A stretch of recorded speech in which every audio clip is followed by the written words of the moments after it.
पार्वती पते हर हर महादेव। ओम नमः शिवाय, हर हर महादेव। आज इस वीडियो के माध्यम से गणगौर पूजा कब है, इसका मुहूर्त, पूजा विधि और महत्व के बारे में जानेंगे। इसके लिए आप इस वीडियो को पूरा देखिए और आप सबसे छोटा सा अनुरोध है, आपने चैनल को सब्सक्राइब नहीं किया तो चैनल को सब्सक्राइब कर लीजिए और कमेंट में ओम नमः शिवाय जरूर लिखें। गणगौर शब्द दो शब्दों से मिलकर बना है, गण और गौर। गण का मतलब होता है भगवान शिव और गौर का मतलब होता है गौरी। गणगौर पर भगवान शिव और माता पार्वती की पूजा करने का विधान है। हिंदू पंचांग के अनुसार चैत्र महीने के कृष्ण पक्ष की तृतीया तिथि पर गणगौर की पूजा की जाती है। ये पूजा व्रत सुहागिन महिलाओं के लिए काफी खास माना जाता है। इस दिन सुहागिन महिलाएं अपने पति की लंबी आयु के लिए व्रत रखती हैं। इस व्रत की खास बात यह है, इस व्रत को पति को बिना बताए किया जाता है। वैदिक पंचांग के अनुसार चैत्र महीने की कृष्ण पक्ष की तृतीया तिथि की शुरुआत 10 अप्रैल यानी आज शाम 5:32 पर हो रही है। वहीं इसका समापन कल यानी 11 अप्रैल दोपहर 3:03 पर होगा। इसके चलते गणगौर पूजा 11 अप्रैल दिन गुरुवार को की जाएगी।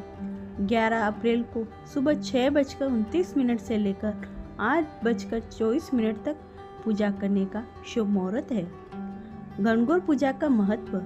गणगौर शब्द दो शब्दों से मिलकर बना है, गण और गौर। गण का मतलब शिव और गौर का मतलब पार्वती। गणगौर पर भगवान शिव और माता पार्वती की पूजा करने का विधान है। इस दिन विधि विधान से पूजा करने से महिलाओं को सौभाग्य और सुखी दाम्पत्य जीवन का आशीर्वाद मिलता है। अविवाहित महिलाएं भी अच्छे पति के लिए इस व्रत को रखती हैं। ये व्रत पति को बिना बताए रखा जाता है। मान्यता है, पति को बिना बताए व्रत रखने से दाम्पत्य जीवन सुखी होता है और सुख समृद्धि की प्राप्ति होती है। पूजा करने की विधि।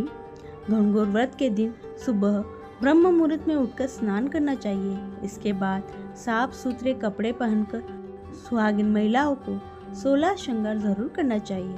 इसके बाद मिट्टी से भगवान शिव और माता पार्वती की मूर्ति बनानी चाहिए। एक चौकी पर कपड़ा बिछाकर दोनों मूर्तियों को स्थापित करें। इसके बाद 16 श्रृंगार की चीजें, चंदन, रोली अर्पित करें।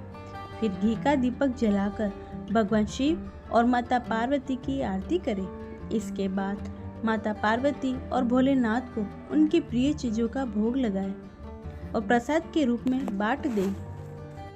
गणगौर की व्रत कथा। शास्त्रों में वर्णित कथा के अनुसार एक बार भगवान शिव, माता पार्वती और नारद मुनि भ्रमण के लिए निकले। सभी एक गांव में पहुंचे। जब इस बात की जानकारी गांव वालों को लगी तो गांव की संपन्न और समृद्धि महिलाएं तरह तरह के स्वादिष्ट पकवान बनाने की तैयारी में जुट गई ताकि प्रभु को अच्छा भोजन ग्रहण करा सके। वहीं गरीब परिवारों की महिलाएं पहले से ही उनके पास जो भी साधन थे उनको अर्पित करने के लिए पहुंच गई। ऐसे में उनकी भक्ति भाव से प्रसन्न होकर माता पार्वती ने उन सभी महिलाओं पर सुहाग रस छिड़क दिया। फिर थोड़ी देर में संपन्न परिवार की महिलाएं तरह तरह मिष्ठान और पकवान लेकर वहां पहुंची, लेकिन माता के पास उनको देने के लिए कुछ नहीं बचा।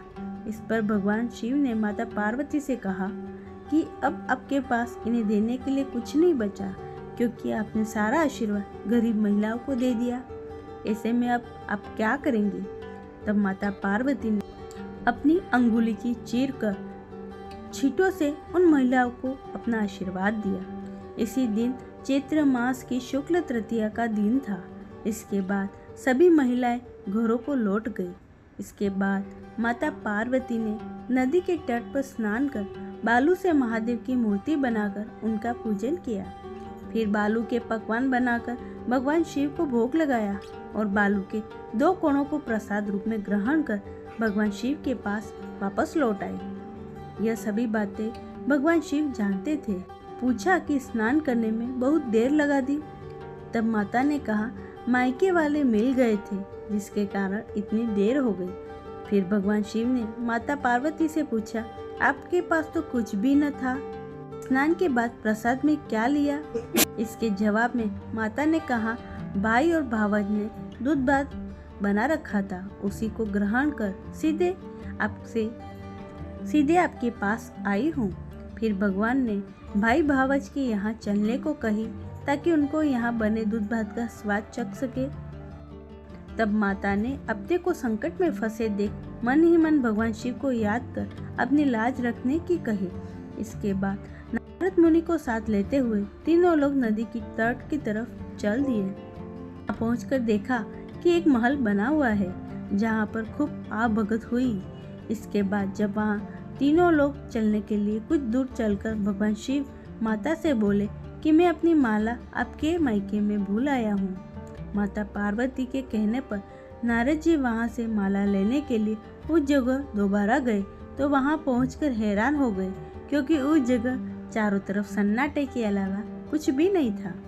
भी एक पेड़ पर उन्हें भगवान शिव की रुद्राक्ष की माला दिखाई दी। उसे लेकर वे लौट आए और भगवान शिव को सारी बातें बताई। तब भगवान शिव ने कहा, यह सारी माया देवी पार्वती की थी।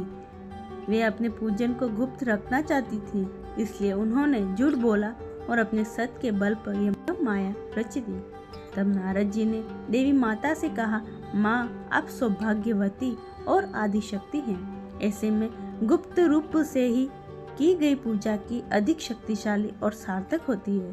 तभी से जो स्त्रियां इसी तरह गुप्त रूप से पूजन कर मंगल कामना करेंगी, महादेव की कृपा से उनकी सारी मनोकामना जरूर पूरी होंगी। इसी कथा के चलते तभी से घनघोर उपवास को महिलाएं अपने पति से छिपाए हुए करती हैं।